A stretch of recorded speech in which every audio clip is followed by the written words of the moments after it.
네, 안녕하십니까. 레저시골의 강정무 부장입니다. 자, 오늘은 4분기 시장 어떻게 될 것인지 전망을 좀 해보는 그런 시간을 마련해 봤습니다.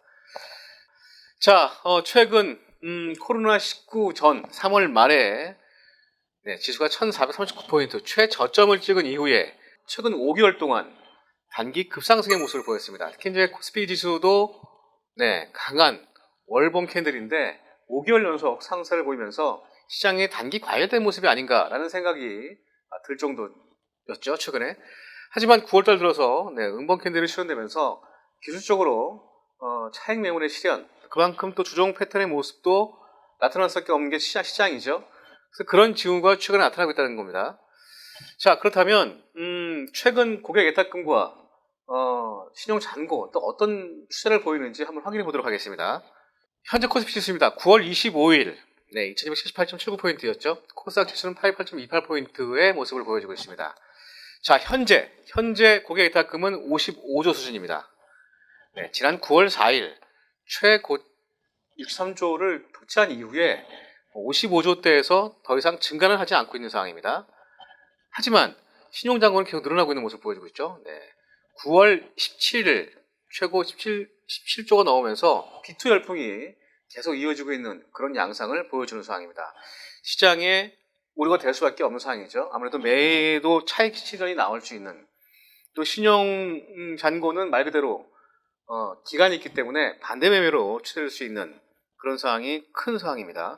자, 그럼 그렇다면 최근에 3월 저점대는 어땠을까 볼까요?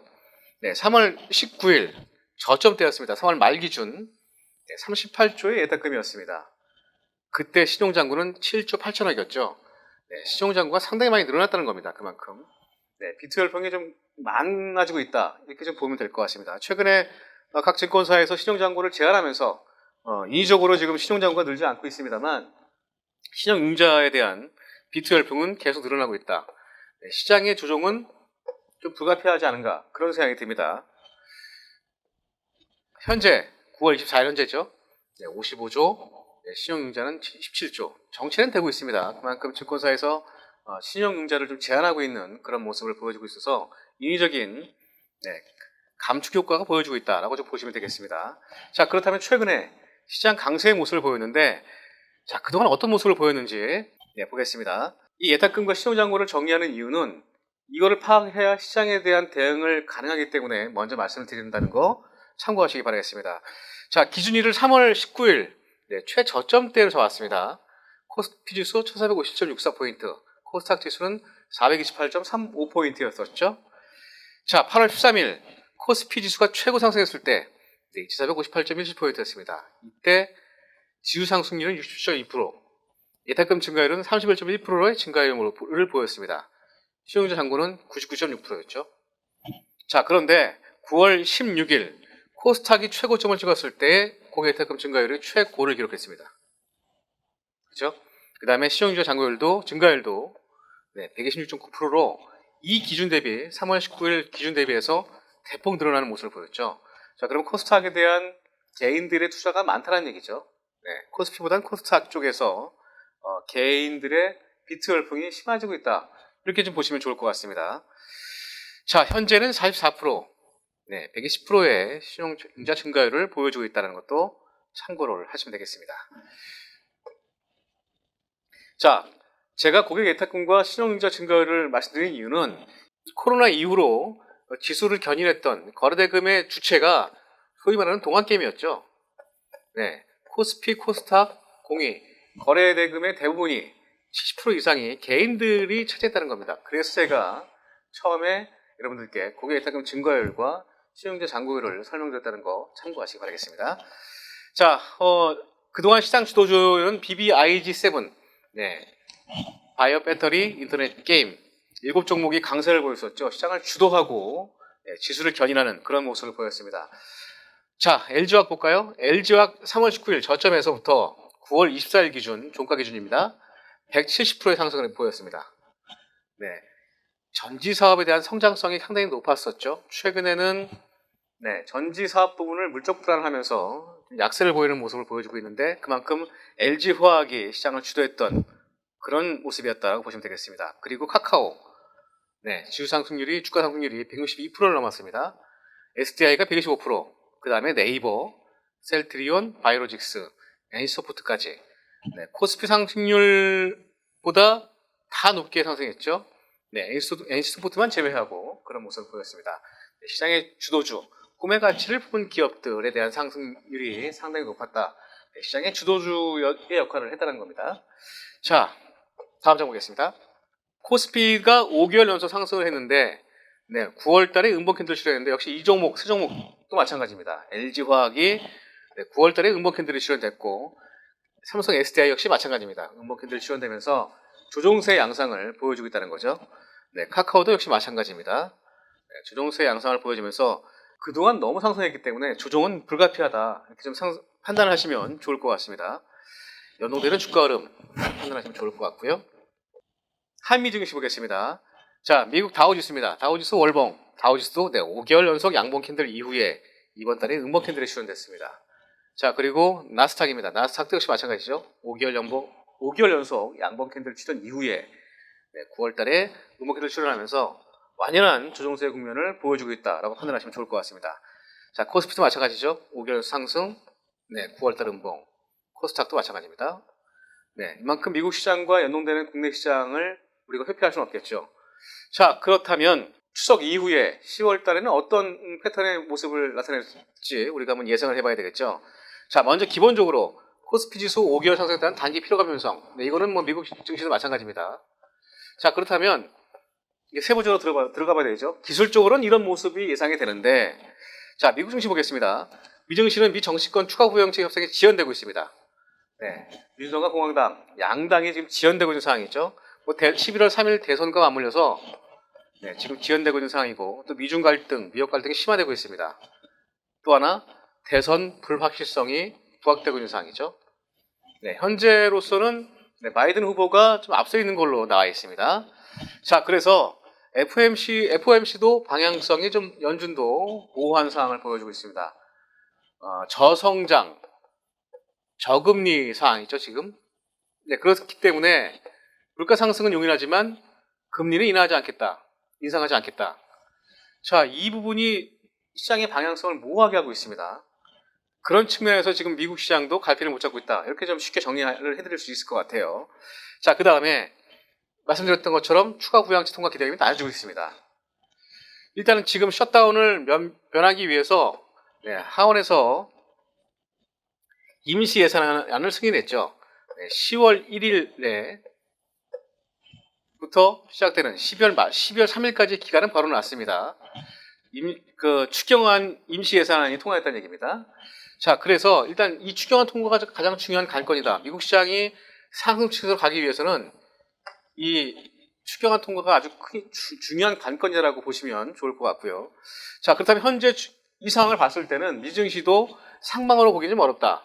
그렇다고 또 하방으로 보기도 어렵다. 네, 이건 왜 그러냐면 대선 전국에 들어가면서 아무래도 기대감이 있기 때문에 큰 폭의 급락은 없을 거다라고 좀 판단이 된다는 얘기입니다. 자, 국내 증시 보겠습니다. 국내 증시는 코로나19 확진자가 증가하고 있는데 최근엔 감소하고 있습니다만, BBIG7을 중심으로 한 차익 실현 심리가 강화되고 있다는 겁니다. 고객 이탈감도 증가되지 않고 정체되고 있는 모습이죠. 자, 그리고 상승장애, 신용융자 매수 세 이후에 지수 조정 시에 하방 압력이 있다. 이건 무슨 얘기냐면 신용 잔고가 너무 늘어나고 있다는 얘기입니다. 그만큼 지수 하방도 우리가 염두를 하고 대응해야 된다라고 판단하시면 좋을 것 같습니다. 자, 그래서 증시대금 자금은 풍부합니다만, 코스닥 신용잔고 비율이 높은 종목은 회피를 해야 된다. 이거 먼저 좀 체크를 해드릴게요. 다음 장 볼까요? 그래서 여러분들 신용잔고가 높은 종목들 오늘 9월 4일 기준으로 5일 현재 보겠습니다. 자, 삼진 L&D라는 종목이 있습니다. 신용잔고율이 11%가 넘죠. SBA 인베스트먼트, 웰크론, 제일바이오, 정다운, RF텍 10%가 넘는 종목들은 투자에 유의를 해야 된다. 먼저 말씀드리는 겁니다, 여러분들께. 이 신용잔고가 높은 종목들은 그만큼 매물화가 될 가능성이 많기 때문에 주가 급락이 될 수 있는 우려가 많죠. 코스닥이 상당히 많습니다. 보통 신용잔고가 5%에서 6% 정도면 적정한데 이 정도는 높다는 건 상당히 좀 리스크하다. 그래서 이런 종목들 여러분들이 상승한다고 추격 매수하는 거를 좀 자제하시기 바라겠고요.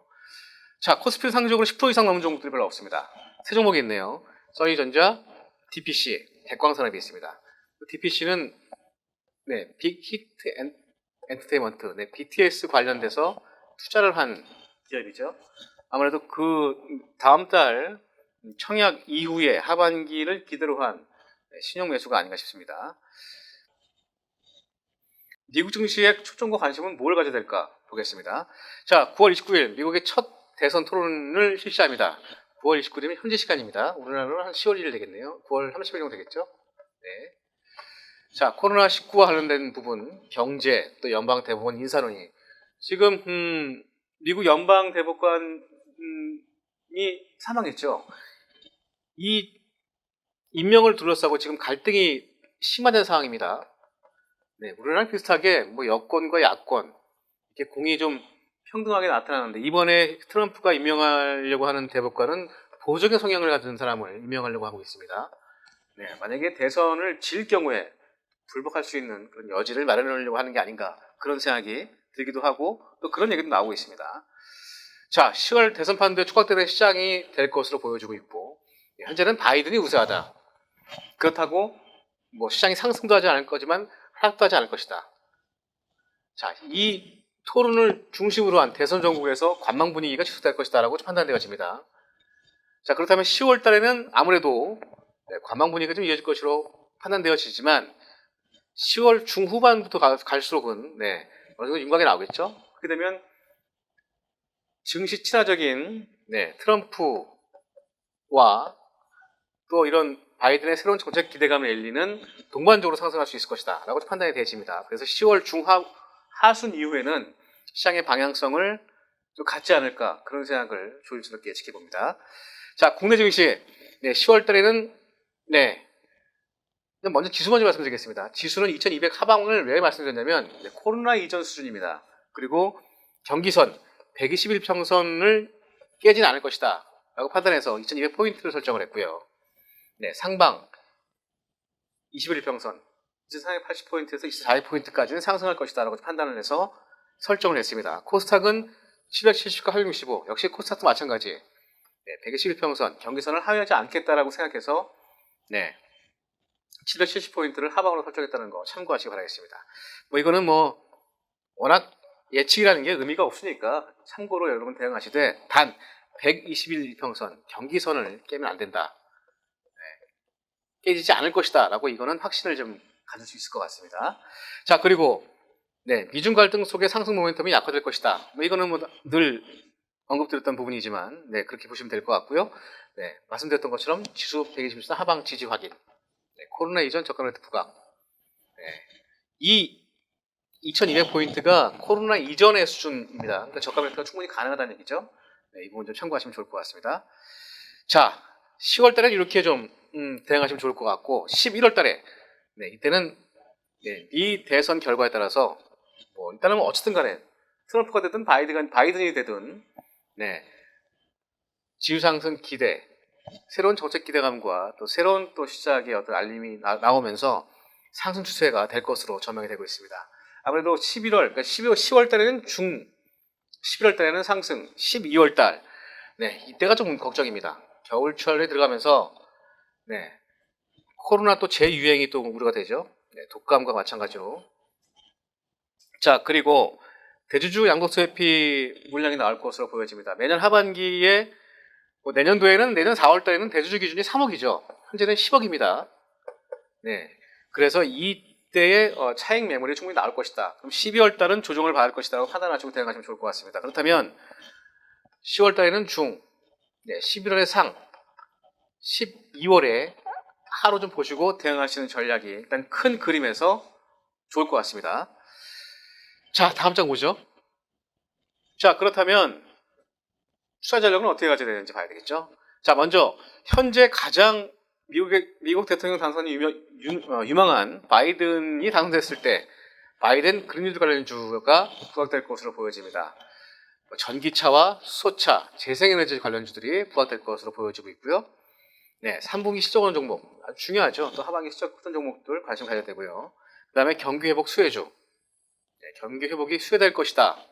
언택트에서 컨택트로 갈 가능성이 많습니다. 자동차, 반도체 당연히 중요하겠죠. 자, 그리고 미국과 한국, 유럽 경기 안 좋습니다만 중국 시장은 경기가 좋습니다. 소비도 늘어나고 있고 최근 3개월 연속 증가하는 모습을 보여주고 있습니다. 자, 그리고 10월 1일 국경절이죠. 10월 8일까지 춘절을 포함해서 8일 연휴가 있습니다. 대규모 소비 촉진 행사를 할 것으로 알려져 있어서 10월 달에 중국 소비주 집중 관심을 가져야 될 필요가 있다 판단되어집니다. 그리고 애플 아이폰 12가 10월 13일 날 공개될 예정으로 알려져 있고 국내에서는 아마 1차 소비 국가로 선정될 것으로 보이는데 약 10월 23일 정도에 출시가 될 것으로 알려져 있습니다. 자, 그래서 이 네 종목, 네 가지의 기준을 잡고 종목을 선정해보자. 이렇게 말씀을 드리겠습니다. 자, 그렇다면 바이든 그린딜 공약 관련돼서 한번 자세히 한번 볼까요? 네, 바이든은 2035년까지 미국 전력 분야의 이산화탄소 배출량 제로 달성을 공약으로 내세웠습니다. 투자 금액 4년 동안 2조 달러, 약 2,400조 원을 투자할 것으로 보여지고 있죠. 자, 관련주 보겠습니다. 중요합니다. 풍력타워 1위 업체 CS-윈드, 동국 SNC, 다원시스 이런 종목도 관심 가져야 되고요. 태양광 관련주에서는 하나솔루션이 있겠죠. 최근에 하나솔루션 니콜라 사기 관련돼서 좀 주가가 많이 하락했었는데 하나솔루션 저평가 맞습니다. 이 종목도 관심 있게 보시기 바라겠고요. 자, 배터리 소재 부품 업체 에코프로비엠, 일진머트리얼, 첨보, 후성 이런 종목들을 관심 가져야 되고요. 자, 수소 관련 업체도 중요하죠. 많이 올랐습니다만 추가로 조정을 받고 다시 또 반등할 수 있는 종목 여지가 있다는 거죠. 상하프로테크, 일진다이아, 두산피얼셀, SPL셀 이런 종목들 관심 종목군에 꼭 넣어주시기 바라겠습니다. 자, 다음 장 볼까요? 네, 바이든 그린 뉴딜 관련 정책 세부적인 내용입니다. 전력 관련돼서 2035년까지 탄소 배출 제로 얘기 있고요. 자, 재생에너지 확대 정책, 에너지 저장 장치와 재생에너지 전용 전선 성동만 건설 이런 내용이 있습니다. 전적으로 탄소 배출차 생산업체의 신설과 제로 운송 수단 도입, 수소차, 전기차 관련된 거죠. 자, 앞서 말씀드린 종목들 관심 종목으로 등록해 놓으시면 충분히 이 정책과 연계되어 있다라고 보시면 좋을 것 같습니다. 자, 그리고 다음 관심 업종이 역시 3분기 실적 호전주죠. 지난 2분기 때 최악의 실적을 기록한 사상 최악의 실적을 기록한 포스코. 이 종목은 중국 경기회복이라고 말씀드렸죠. 철강 수요가 지금 증가하고 있습니다. 그러면서 가격 상승이 될 것으로 전망되면서 포스코도 이제 저점 매수가 충분히 가능한 그런 종목으로 여러분 설정하시고 대응하시면 좋겠습니다. 자, 그리고 현대기아차 실질적 호전과 경기 회복의 최대 수혜주죠. 특히 기아차의 실적도 상당히 증가할 것으로 전망되고 있습니다. 수소차 관련주기도 하고 전기차 관련주기도 하고 실적 호전주, 경기 회복 수혜주가 바로 이 현대기아차다, 자동차 업종이다 라고 보시면 되겠습니다. 자, 그리고 미중 갈등의 최대 수혜주죠. 삼성전자와 SK하이닉스. 반도체 업황 부진이 많아질 것이며 미중 갈등의 수혜, 또 경기 회복의 수혜주죠. 삼성전자와 SK하이닉스는 빼놓으면 안 됩니다. 자, 그리고 엔터 3인방 SM, JYP, YG엔터. 온라인 공연을 실시하고 있죠. 상세한 것들은 제가 영상에 다 올려드렸기 때문에 참고해서 보시고 이 관련된 언택트 콘서트 관련 수혜주들 SM, JYP, YG엔터 꼭 보시기 바라겠고요. 화학업종도 최근 바닥에서 올라오고 있는 모습을 보여주고 있습니다. 폴리에틸렌과 폴리프로필렌 강세를 보여주고 있죠. 그러면서 대한유화와 롯데케미칼 역시도 경기회복 수혜주로 관심을 갖길 바라겠습니다. 자, 그리고 중국 소비 관련주 LG생활건강, 코스맥스 이 두 종목이 핵심이다. 그 외에 여러 종목들이 있겠죠. 이치한불이라든가 중국 관련 화장품주들 관심을 갖길 바라겠습니다. 자, 그리고 애플 아이폰 12 관련주가 중요합니다. LG노텍 대표적인 애플 밴드 업체죠. LG노텍. 삼성전기가 삼성 스마트폰에 이어서 애플 관련 카메라 모듈도 지금 접촉하고 있는 걸 알려졌습니다. 삼성전기도 관심 종목으로 가시면 되겠고요. 자, OLED, 플라스틱 OLED를 애플 아이폰에 납품을 하고 있는 LG 디스플레이도 관심 종목으로 등록하시기 바라겠습니다. LG 디스플레이는 6개월 연속 적자를 기록했죠. 네, 이번 3분기 때 적자가 얼마나 축소되는지 확인을 해볼 필요성이 있고요. 4분기 때는 흑자 전환이 될 가능성이 많습니다. 그렇다면 LG 디스플레이도 중장기적으로 관심을 갖기 바라겠고요. 제가 LG 디스플레이는 저희 레드 시그널을 통해서 영상에 직접 스튜디오에서 여러분들께 소개했던 그런 기억이 있습니다. 반드시 찾아보시기 바라겠습니다. 자, 그리고 BH, 연속 인쇄 혈육기판을 공급하는 BH 등도 애플 아이폰 12의 수혜주다라고 보시고 이런 종목들 관심 종목으로 꼭 등록해서 대응하시기 바라겠습니다. 네, 오늘 추석 전 4분기 전망과 유망 종목들 살펴봤습니다. 자, 지금까지 고생하셨고요. 레드시그널의 강정원 문장이었습니다. 추석 한가위 가족들과 함께 행복한 시간 보내시기 바라겠습니다. 고맙습니다.